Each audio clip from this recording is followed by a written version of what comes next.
नमस्कार, आप देख रहे हैं सिंस इंडिपेंडेंस। मैं हूं आपके साथ Rajnandini Sharma. National Herald case में कांग्रेस सांसद राहुल गांधी प्रवर्तन निदेशालय ईडी के सामने पेश हुए हैं। ईडी के दफ्तर पहुंचने से पहले राहुल गांधी ने एक मार्च निकाला था जिसमें सैकड़ों की संख्या में कार्यकर्ता शामिल हुए थे।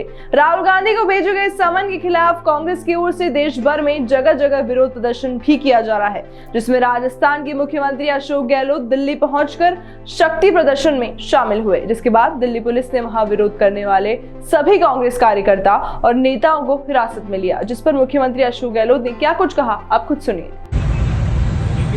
मैं पूरे युवाओं से अपील करना चाहूँगा, वर्तमान हालात जो बन गए देश के अंदर, एक तरफ ईडी और सीबीआई इनकम टैक्स के छापे पड़ रहे हैं, अनावश्यक, पूरा मुल्क दुखी है।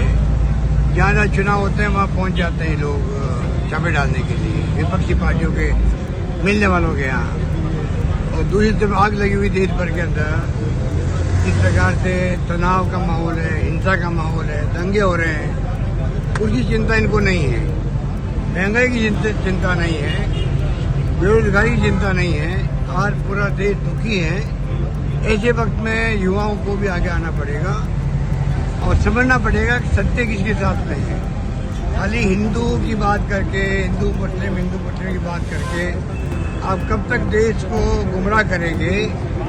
आज 70 साल तक सभी धर्म, सभी वर्ग, सभी जातियां एक साथ रही, तब जाकर के मुल्क एक रहा, अखंड रहा।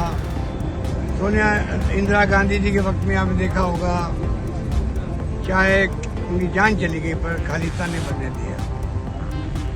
राजीव गांधी जी शहीद हो गए, सरदार बहन जी शहीद हो गए, पर मुल्क एक रहा, अखंड रहा। आज पता नहीं किस दिशा में रहना चाहते हैं। आज जो प्रदर्शन हो रहा है दिल्ली के अंदर, ये सिर्फ और सिर्फ एक तरफ राहुल गांधी जी और सोनिया जी के ऊपर जो ईडी के छापे डाले या उनको नोटिस दिए, वो बिल्कुल गलत है। कोई तुक नहीं है, कोई आधार नहीं है। दूसरा, जो लोग आए पूरे मुल्क से, वो बताने के लिए आए पूरे मुल्क का मिजाज क्या है, सच्चाई क्या है, लोग क्या समझ रहे हैं ईडी के बारे में, सीबीआई के बारे में, इनकम टैक्स के छापों के बारे में। ईडी जहाँ घुसती है 7 दिन बाद नहीं निकलती घरों से, कहते हैं कुछ नहीं मिला हमें मालूम है, परंतु जब तक दिल्ली का आदेश नहीं आएगा हम बाहर नहीं निकल सकते। ये किस दिशा में जा रहा मुल्क किसी को नहीं मालूम, किस दिशा में जाएगा किसी को नहीं मालूम है। फासिस्ट लोग हैं, लोकतंत्र की हत्या कर रहे हैं।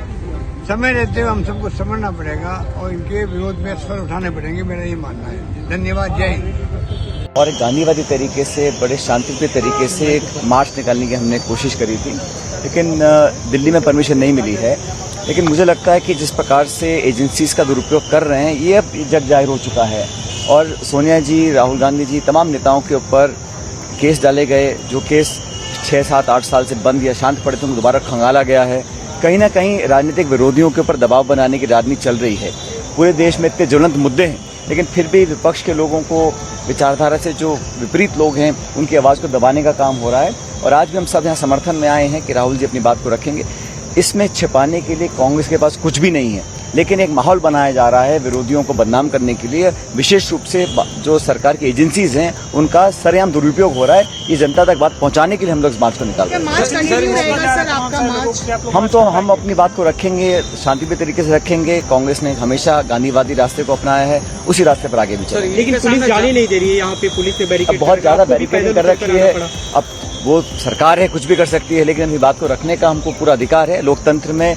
और हम कोई भाषण नहीं, कोई मंच नहीं, कोई ऐसा कोई, सिर्फ एक गांधीवादी तरीके से शांति से एक मार्च निकालने की हमने कोशिश की थी, जिसको भी सरकार ने मना कर दिया। क्या तरीका रहेगा, क्या रणनीति रहेगी उस मार्च? हम अपनी बात को रखेंगे, जनता के सामने रखेंगे। गांधी और सोनिया गांधी कुछ गलती नहीं किया तो आगे ईडी के सामने जाके बात कर सकते हैं सर, क्यों इसको राजनीतिक? साथ ही बता दें कि इस मामले पे एक बड़ी अपडेट आई है। जी हां, बता दें कि मुख्यमंत्री अशोक गहलोत को भी इस मामले में गिरफ्तार कर लिया गया है। फिलहाल वो अभी पुलिस की हिरासत में है। ऐसी लेटेस्ट अपडेट्स के लिए देखते रहिए सिंस इंडिपेंडेंस। नमस्कार।